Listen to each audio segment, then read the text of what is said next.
Elections aren't perfect, we all know that. But are we actually aware of the amount of money spent campaigning during elections? According to the Standards and Public Office Commission, candidates in the 2016 Irish general election spent a total of €8.3 million.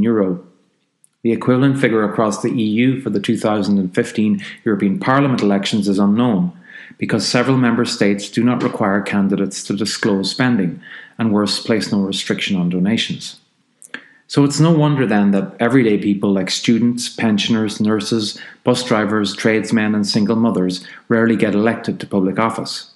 It's called representative democracy, but it isn't very representative. If you pick a random TD or senator, it's very likely that they're a middle-aged white man who is almost certainly wealthier than the people who vote for them. Of course, that isn't all of them, just most of them.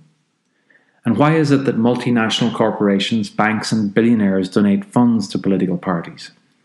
Is it out of a sense of social responsibility, or is it more likely that they're seeking to influence the way politicians govern? And then there's the media barons, who have their own agendas and who control the political message that we hear. They can make or break an election campaign, so politicians will always be careful to keep them on side. And let's not forget about lobbyists. Free speech must be protected, but professional lobbyists paid by corporations to change laws they don't like are not part of a healthy democracy. So do you ever wonder how this spider's web of money, media and power affects the laws that shape our daily lives? At Sortition Ireland we do. We believe that the legitimacy of our democratic system is under threat, and that the root cause of this is the electoral process itself. We believe that instead of electing politicians, we should choose them in the same way we choose juries, by random selection. This isn't a new theory. Over 2,000 years ago, Aristotle said, "It is accepted as democratic when public offices are allocated by lot, and as oligarchic when they are filled by election." In the 18th century, Montesquieu said, "The suffrage by lot is natural to democracy, as that by choice is to aristocracy."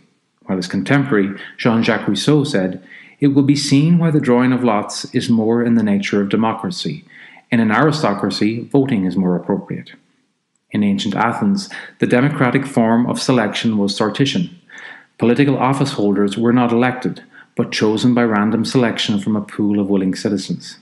And we have modern equivalents, none more so than here in Ireland.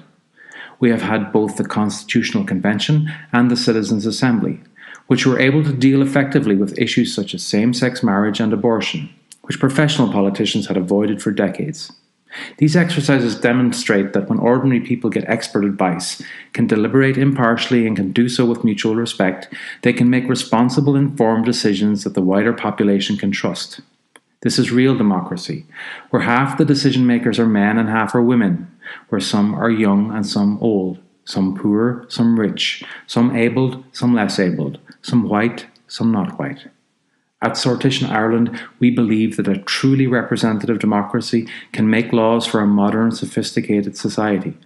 We believe that government should not be the preserve of an elite of wealthy, professional politicians. We believe that democracy means everyone.